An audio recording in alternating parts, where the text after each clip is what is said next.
नमस्कार, उत्तराखंड समाचार में आपका स्वागत है। मैं हिना जोशी। प्रस्तुत है दोपहर समाचार। केंद्र सरकार के मंत्रियों के विभागों का बंटवारा कर दिया गया है।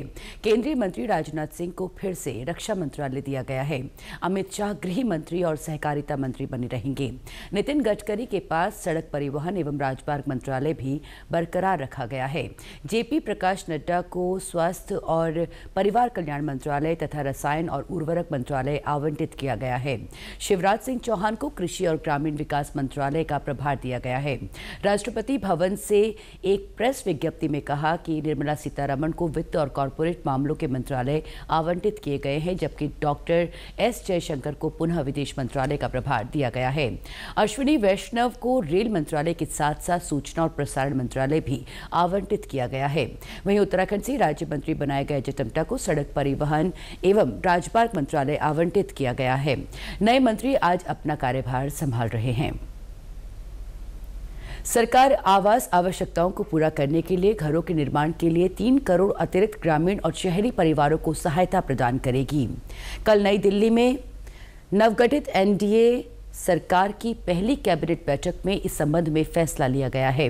केंद्र सरकार ने पात्र ग्रामीण और शहरी परिवारों को बुनियादी सुविधाओं वाले घरों के निर्माण के लिए सहायता प्रदान करने के लिए 2015 से प्रधानमंत्री आवास योजना लागू की है। योजना के तहत पिछले 10 वर्षों में पात्र गरीब परिवारों के लिए कुल 4 करोड़ 21 लाख आवास पूर्ण किए गए हैं। योजना के तहत निर्मित सभी इन घरों को घरेलू शौचालय, एलपीजी कनेक्शन, बिजली कनेक्शन, कार्यात्मक घरेलू नल कनेक्शन और अन्य सहित अन्य बुनियादी सुविधाएं भी प्रदान की जाती हैं। मुख्य सचिव राधा रतूड़ी ने ऊर्जा और संबंधित विभागों को निवेश प्रस्तावों की ग्राउंडिंग के साथ ही राज्य में लगने वाले नए उद्यमों के लिए पर्याप्त मात्रा में बिजली और जलापूर्ति की व्यवस्था करने के निर्देश दिए हैं। उन्होंने राज्य में लग रहे बायोफ्यूल उद्यमों से कच्चे माल के रूप में पिरूल के उपयोग के प्रस्ताव पर विचार करने को भी कहा है। वे सचिवालय में आयोजित बैठक में उत्तराखंड ग्लोबल इन्वेस्टर समिट 2023 में किए गए निवेश प्रस्तावों की ग्राउंडिंग की समीक्षा कर रही थी। बैठक में उन्होंने खासतौर से आवास, पर्यटन और ऊर्जा विभाग के तहत किए गए एमओयू की समीक्षा की।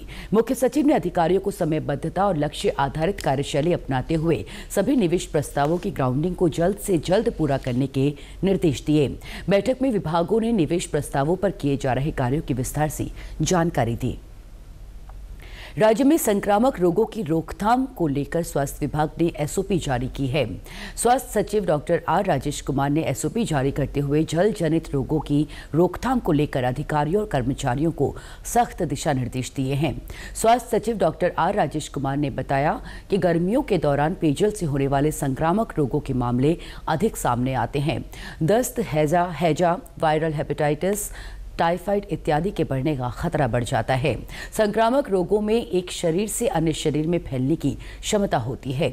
उन्होंने बताया कि स्वास्थ्य विभाग के सभी अधिकारियों और कर्मचारियों को निर्देशित किया गया है कि नगर निगम, नगर पालिका, पंचायती राज विभाग, ग्राम विकास समिति से समन्वय बनाते हुए स्वच्छता और साफ सफाई, जन जागरूकता इत्यादि की कार्रवाई सुनिश्चित की जाए।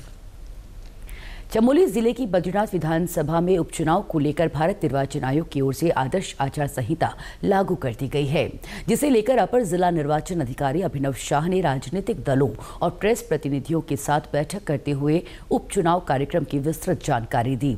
उन्होंने बताया कि बद्रीनाथ विधानसभा में होने वाले उपचुनाव को लेकर तैयारियां पूरी कर ली गई हैं, जहां आदर्श आचार संहिता लागू होने के साथ ही एफएसटी टीमों को सक्रिय कर दिया गया है। वहीं अन्य तैयारियां भी शुरू कर दी गई हैं। उन्होंने बताया बद्रीनाथ विधानसभा में कुल 1,02,145 मतदाता हैं, जिनमें से 52,485 पुरुष, 49,658 महिला और 2 अन्य मतदाता हैं। विधानसभा में 210 मतदेय स्थल हैं। चुनाव प्रक्रिया की जानकारी देते हुए बताया कि जनपद में आगामी 15 जुलाई तक आदर्श आचार संहिता प्रभावी रहेगी।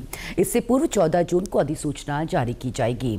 21 जून को नामांकन की अंतिम तिथि, 24 जून को नामांकन पत्रों की जांच, 26 जून को नाम वापसी की अंतिम तिथि, 10 जुलाई को मतदान और 13 जुलाई को मतगणना की तिथि निर्धारित की गई है।